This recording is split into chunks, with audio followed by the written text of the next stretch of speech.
சிந்தனை சாளரத்திலிருந்து காலை வணக்கம். ஆசைப்படலாமா கூடாதா? எல்லா மனிதருக்கும் ஆசை இருக்கிறது. ஆனால் ஆசைப்படக்கூடாதுன்னு பல தத்துவங்கள் சொல்லுகிறது. ரொம்ப ஆசைப்படக்கூடாது அப்படின்லாம் சொல்கிறாங்க. தேவைகள் இருக்கும், ஆசைகள் இருக்கும், பேராசைகள் இருக்கும். இந்த மூணு இருக்குது. இந்த மூணுக்கும் உள்ள வித்தியாசம். எல்லா மனிதர்களுக்கும் தேவைகளும் இருக்குது, ஆசைகளும் இருக்குது. ஆனால் இந்த தேவைகளும் ஆசைகளும் பேராசையாகாமல் பார்த்து கொள்வது தான் ரொம்ப முக்கியம். தேவை இருக்கிற எல்லா மனிதனும், ஆசையில் இருக்கிற மனிதனும் எப்படி நடந்து கொள்ள வேண்டும் என்பதற்கு ஒரு சின்ன கதை உங்களுக்கு எனக்கு சொல்ல போகிறேன். ஒரு துறவி இருந்தாராம். துறவின் கூட இல்லை, ஒரு சாதாரண வயசானவர், ஏழையானவர்னு வச்சுங்களேன். அவர் தினமும் தன்னுடைய வேலைகளை செஞ்சுட்டுப்பார். அவர்கிட்ட ஒரே ஒரு சட்டை தான் இருக்கும். அதையே துவைச்சி போட்டிருப்பார். ஒரு நாள் அந்த சட்டை கிழிஞ்சிருச்சு. சட்டை கிழிஞ்சவுடனே என்ன பண்ணுறாரு, அதை தச்சுக்கலான்னு சொல்லிட்டு ஊசி நூல் கட்டு ஊசியும் நூலும் எடுத்து கோக்குறாரு. அவர் வயசானவர் இல்லையா, கண்ணி தெரியல, அந்த நூலை கோக்க முடியல, ரொம்ப சிரமப்படுறார். அப்போ மேலே இருந்து கடவுள் பார்த்தாராம்.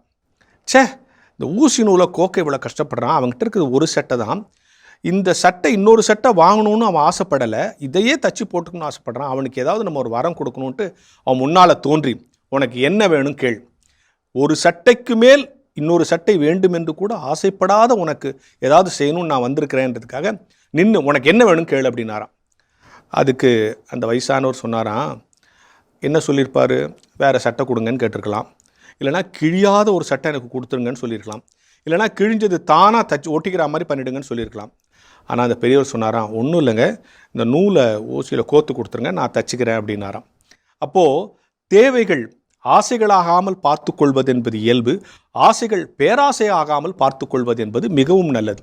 எனவே இதுதான் தேவை, இதுதான் ஆசை, இது இந்த இடத்தில் பேராசையாக மாறுகிறது என்கிற ஞான தெளிவு நமக்கு வந்துவிட்டால் வாழ்வில் உடைமைகளை பற்றிய கவலையோ அதை பற்றிய போராட்டமோ நமக்கு இருக்காது. அந்த பெரியவர் கடவுளே வந்து முன்னின்ற போது கூட தன்னுடைய முயற்சியால் என்ன செய்து கொள்ள வேண்டுமோ அதைத்தான் கடவுளிடத்தில் கேட்டார் என்று கதை முடிகிறது. இது கதைதான். அப்படித்தான் இன்னொரு சட்டை வாங்க வேண்டும் என்று அவன் ஆசைப்படவில்லை. தேவை இந்த சட்டையினுடைய கிழிசல் ஒட்டி கொள்ள வேண்டும். எனவே தேவைகள் எல்லா மனிதருக்கும் இருக்கும். அந்த தேவைகள் ஆசைகளானால் கூட பரவாயில்லை, அவைகள் பேராசையாகாமல் பார்த்து கொள்ள வேண்டும் என்கிற சிந்தனையோடு இந்த நாளை தொடங்குவோம்.